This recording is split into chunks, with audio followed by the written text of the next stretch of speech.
Ladies and gentlemen, are you ready? Let's go! They say anything negative, cause I just wanna hear it out your mouth, yeah.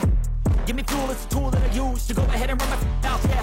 I take shots, I take loss, I make shots, I miss lots. I tell you get big box, you get yachts, you swing lots and pop off a big shot. Hello, bienvenue sur C0 Academy. Si tu es là, c'est que tu es en soif d'apprendre autour de l'univers des crypto-monnaies. Cette chaîne est faite pour ceux qui débutent ou pour ceux qui veulent évidemment renforcer leurs acquis. Et avant de commencer cette vidéo, j'espère bien que tu t'es inscrit sur la chaîne YouTube, que tu as activé les cloches de notification et que tu m'offriras évidemment un petit like sur la vidéo. Être sa propre banque dans l'univers des crypto-monnaies, ce n'est pas si facile que ça. Il y a plusieurs notions à connaître et surtout, très important, comment on fait pour se mettre en sécurité. Car finalement, quand on est sa propre banque, ça veut dire qu'on ne dépend plus d'un élément tiers, tel qu'un exchange, soit une banque crypto-monnaie. Et donc, c'est à vous de tout gérer et pas seulement le fait d'avoir des crypto-monnaies. Si tu installais juste un wallet, donc un portefeuille, et que tu faisais rien, ça revenait un petit peu à la même chose que d'avoir des millions de dollars que tu poses sur la table de ton salon,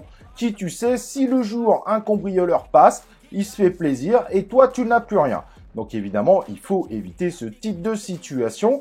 Tu n'as jamais posé des millions de dollars sur la table de ton salon, et bah pourquoi tu ferais pareil avec la crypto-monnaie? Donc la première chose déjà, c'est d'avoir un wallet, un portefeuille où tu vas pouvoir avoir tes crypto-monnaies. Alors attention, si tu vas utiliser un outil pour pouvoir gérer ce wallet, en réalité le wallet sera toujours en ligne. En effet, avec les crypto-monnaies, on ne les a jamais réellement avec soi, mais en fait, on va, grâce à cet outil, être capable de dire à la blockchain, tout simplement, qu'on est propriétaire des tokens qui sont sous cette adresse. Mais ces tokens sont en réalité, pour faire simple, écrits dans un long document qui est mis à jour régulièrement par les blockchains, qui s'appelle un journal, et qui est géré directement en ligne par les blockchains. Donc en réalité, ce wallet, donc ce portefeuille, tu vas utiliser un outil pour le gérer, mais ton wallet ne sera pas sur ton ordinateur ou sur ton téléphone, etc., mais en ligne directement, sauf que tu seras le seul, normalement, à avoir un code pour pouvoir décrypter tout ça. Et ça tombe bien, le code de ce wallet s'appelle la seed phrase. C'est un enchaînement de mots qu'il faut impérativement enregistrer, mais surtout, il faut impérativement ne jamais la donner à personne. Et quand je dis à personne, c'est absolument à personne. Donc quand tu vas télécharger un logiciel de type wallet, donc portefeuille, exemple MetaMask, Trust Wallet, on verra les différences après. Dès la création d'un nouveau wallet, tu auras cette fameuse phrase qui sera associée à une adresse qui est écrite en hexadécimal. Et tant que tu seras le seul à avoir ce groupe de mots, personne ne pourra gérer ce portefeuille à ta place. Évidemment, cela implique que tu vas devoir conserver cette clé. Mais les recommandations qui sont à faire, évitez évidemment de les conserver sur un ordinateur. Si votre ordinateur crache, vous n'aurez plus la possibilité de la récupérer. Surtout évidemment, si vous avez conservé ça sur le même ordinateur que sur lequel vous avez l'outil pour visualiser votre wallet. Et pareil, l'écrire sur une feuille de papier et le cacher quelque part à la maison, ça reste évidemment très risqué. Il suffit d'un petit coup de nettoyage où une personne de la famille ne connaît pas ce type de choses pour se dire hop à la poubelle, c'est juste quelques mots en anglais, et dans des cas malheureusement encore plus graves, un incendie brûlerait tout simplement votre feuille. Mais alors, comment faire? Évidemment, plus vous allez sur quelque chose de sécurisé, et plus ça va vous coûter cher. Pour les wallets, vous avez la possibilité, par exemple, d'acheter des matériaux en fer pour écrire votre seed phrase. Et là, même en cas d'incendie, votre seed phrase restera disponible. L'incendie ne le fera pas fondre ou brûler. Mais évidemment, ce type de choses commence à coûter de l'argent. Quand on commence à avoir plein de wallets, ça monte vite en termes d'investissement. Le problème qu'il faut s'avouer, c'est que quand on est sa propre banque en crypto-monnaie, si vous n'investissez pas un minimum dans la sécurité de votre wallet, vous prenez de très gros risques dans le futur. Imaginez que là, vous êtes en train de mettre 1000 $ sur une nouvelle crypto-monnaie. Si dans 10 ans, vous apercevez que cette crypto-monnaie a fait fois 100 000, je peux vous dire que vous auriez envie de récupérer votre crypto-monnaie. Sauf que le problème, si vous n'avez plus cette seed phrase, c'est trop tard et vous ne pourrez rien faire. Et c'est à ce moment-là qu'on regrette d'avoir été un petit peu trop économe pour des choses où on ne devrait pas l'être. Donc plus vous investissez un minimum sur des outils haut de gamme, plus vous avez de chance évidemment de vous mettre dans les meilleures postures. Pour télécharger votre wallet, il faudra toujours, mais toujours aller sur le site officiel pour le télécharger et ne jamais passer directement par l'Apple App Store ou Google Play, car il y a parfois des applications pirates qui font semblant d'être l'application officielle, mais en fait, quand vous ouvrez un wallet, ça envoie automatiquement la seed phrase à l'auteur, qui va attendre que ce wallet se remplisse tranquillement pour un jour décider de le vider. Et donc, toujours passer par le site officiel, très important. Je vous recommande cependant, en termes de wallet, de toujours utiliser ceux qui sont les plus populaires, ceux où il y a une plus grosse communauté derrière. Vous avez beaucoup moins de risques que ce wallet présente des bugs qui mettent à mal la sécurité de votre wallet. Dernièrement, sur le réseau Solana, tous ceux qui ont utilisé Phantom, qui est de loin le plus utilisé, c'est un wallet sur le réseau Solana, on verra évidemment cette notion de réseau derrière, n'ont pas été piratés, alors que ceux qui ont utilisé le wallet Slop, qui était beaucoup moins viable en termes de sécurité, finalement, ces utilisateurs se sont fait voler l'ensemble de leurs crypto-monnaies du réseau Solana parce que les hackers avaient réussi à récupérer la seed phrase. Et attention, la sécurité de votre wallet va bien au-delà de votre wallet.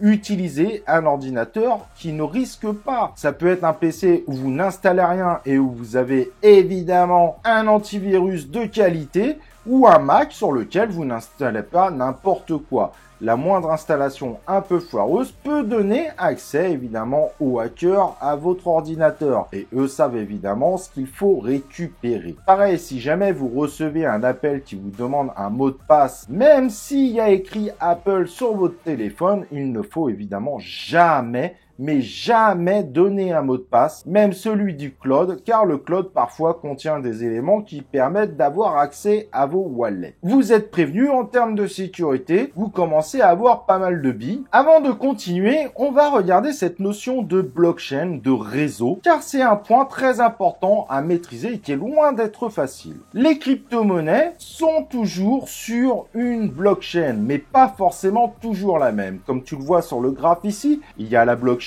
Bitcoin, donc on va parler du réseau Bitcoin, la blockchain Ethereum, BNB Chain, donc deux autres réseaux, Polygon et Solana qui sont également d'autres réseaux, et chaque réseau a un fonctionnement différent.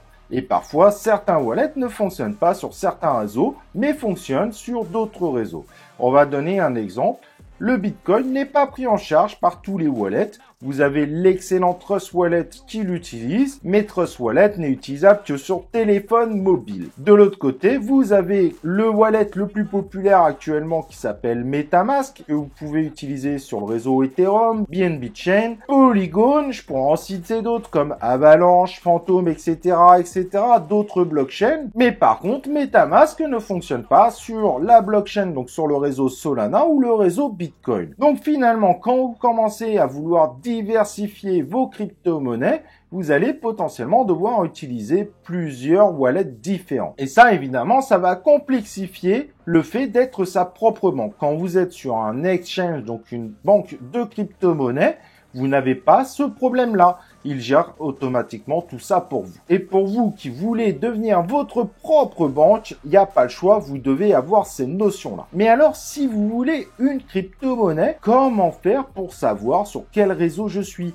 Et oui, par exemple, je veux acheter du Shiba Inu, je l'achète où mon Shiba Inu ? Je vais donc utiliser un outil qui me donne souvent la bonne réponse qui s'appelle CoinMarketCap. Tu as le lien en description pour t'aider et je vais aller chercher Shiba Inu dans le moteur de recherche de CoinMarketCap. Et au niveau de cette page, je m'aperçois qu'il y a écrit Ethereum. Donc Shiba Inu est sur le réseau Ethereum. Parfois, vous pourriez le trouver sur d'autres blockchains, mais ce n'est pas le token officiel. C'est un token adossé à la valeur du token officiel qui, lui, est sur le réseau Ethereum. Et d'ailleurs, les lettres et les chiffres que vous voyez, c'est ce qu'on appelle le contrat du token. Ça ressemble évidemment à l'adresse de votre wallet, mais celui-ci est tout simplement le contrat du token, donc ce qui va permettre d'identifier votre token quand vous êtes sur la blockchain Ethereum. Donc si on reprend notre schéma, à ce moment-là, donc j'ai trouvé mon token, tout le monde me parle du Shiba Inu, je veux en acheter, je dois donc regarder sur le réseau Ethereum. Et là, a priori, je dois télécharger MetaMask, en n'oubliant pas évidemment les différentes recommandations que j'ai fait au début de cette vidéo. Donc voilà, j'ai fait mon adresse MetaMask, j'ai mis en sécurité ma seed phrase que je ne partage évidemment à personne. Et si MetaMask est un wallet, je vais donc sur mon MetaMask, on fera une autre vidéo sur l'installation et l'utilisation complète de MetaMask, mais pour vous donner un exemple, sur MetaMask, j'ai une option swap. Je vais pouvoir du coup swapper des Ethereum que j'ai ou d'autres crypto-monnaies vers du Shiba Inu.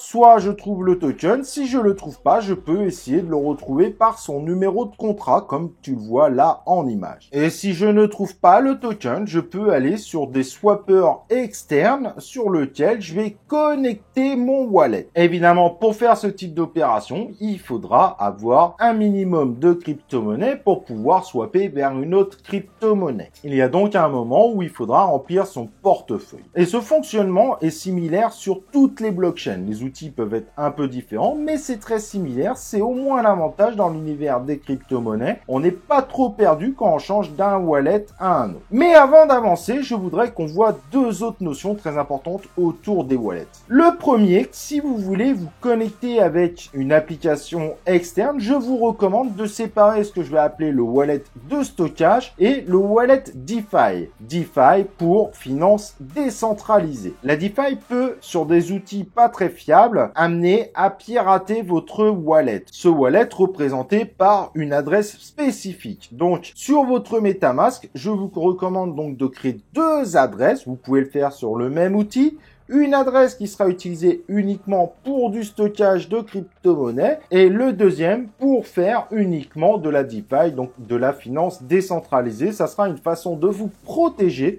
Car si votre wallet DeFi est piraté car vous avez été sur le mauvais site, ça peut arriver, vous mettez pas en danger vos crypto-monnaies que vous allez en réalité stocker sur votre wallet stockage. Le wallet stockage, il ne faudra jamais le connecter avec un outil externe.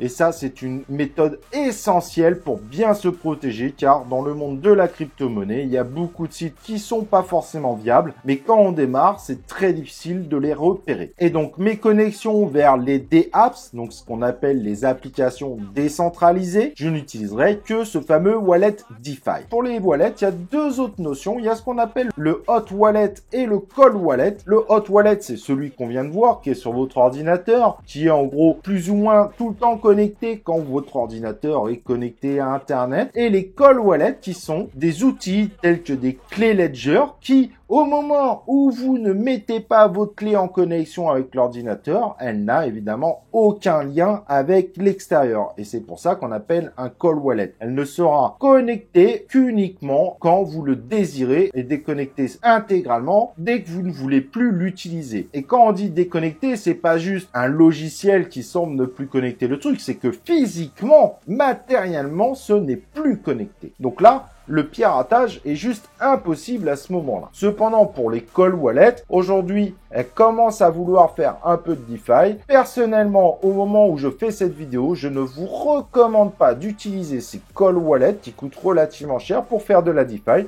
Je vous recommande de les utiliser uniquement en tant que wallet de stockage. Si tu veux en acquérir, par exemple des clés Ledger, tu as le lien en description. Il faut toujours passer par le site de l'auteur car il y a eu aussi des fausses clés envoyées pour pouvoir voler les crypto-monnaies des gens. Et personnellement, tu en fais ce que tu veux, je te recommande d'avoir une clé Ledger. Il y a peut-être un peu moins de crypto-monnaies possibles à mettre dessus. Cependant, toutes les crypto-monnaies que tu peux mettre dessus, ça les met quand même bien plus en sécurité. Et donc, comme tu as vu, pour chaque type de blockchain, il faudrait quasiment un wallet différent. Alors, c'est pas forcément vrai. Par exemple, Trust Wallet prend plusieurs types de réseaux différents sur le même outil. Bitcoin, Ethereum, BNB Chain, Bitcoin Cash, qui est encore un autre réseau, Ethereum classique sont pris en charge, par exemple, par Trust Wallet. Cependant, pour faire de la DeFi, Trust Wallet est vraiment pas un outil facile à utiliser. Il sera donc recommandé sur Ethereum, BNB Chain, Polygon, par exemple, plutôt d'utiliser un MetaMask, mais pour la partie wallet DeFi et pas forcément pour la wallet stockage. Trust Wallet pour un wallet stockage est intéressant car évidemment c'est un outil gratuit, mais dans ce cas-là, vous ne le connectez jamais à l'extérieur. Par contre, mais entre ce wallet gratuit qui est sur votre téléphone, qui est donc un hot wallet et un cold wallet comme Ledger, je vous recommande plutôt d'investir sur une clé. Vous avez le lien en description. Ça restera quand même plus sécurisé finalement. Et selon sur la blockchain que vous êtes, vous pouvez aller voir votre wallet directement en ligne. On va pas forcément rentrer dans le détail dans cette vidéo, mais en gros, rappelez-vous, vos crypto-monnaies ne sont pas chez vous, elles sont dans un journal. Et pour consulter ce journal, chaque blockchain a son propre visualisateur de journal. Exemple, sur la BNB Chain, ça s'appelle BSC Scan. Vous avez le lien en description pour tester. Ethereum, vous avez Etherscan. Sur Solana, vous avez SolScan. Bref, chacune des blockchains propose son propre visualisateur. Donc, si vous voulez aller voir votre wallet sur une blockchain, eh ben, vous pouvez le faire en ligne sans problème, mais évidemment, vous ne pourrez faire aucune interaction seul. Votre wallet sur votre ordinateur ou votre clé Ledger vous permettra de le faire. Voilà, j'espère en tout cas que cette première vidéo te donne des grosses bases pour devenir ta propre banque, que tu as compris aussi les concepts qui sont essentiels à comprendre. Et si tu l'as bien compris, sur la C0 Academy, on va se former au fur et à mesure et compléter évidemment nos connaissances dans l'univers des crypto-monnaies et des blockchains. N'oublie pas de liker la vidéo. J'espère évidemment que tu t'es inscrit et que tu as activé les cloches de notification. Partage cette chaîne vraiment à tous les amateurs de crypto-monnaies. C'est vraiment des notions essentielles à connaître et très peu les connaissent. Et évidemment, on va se retrouver pour une prochaine vidéo de C0 Academy.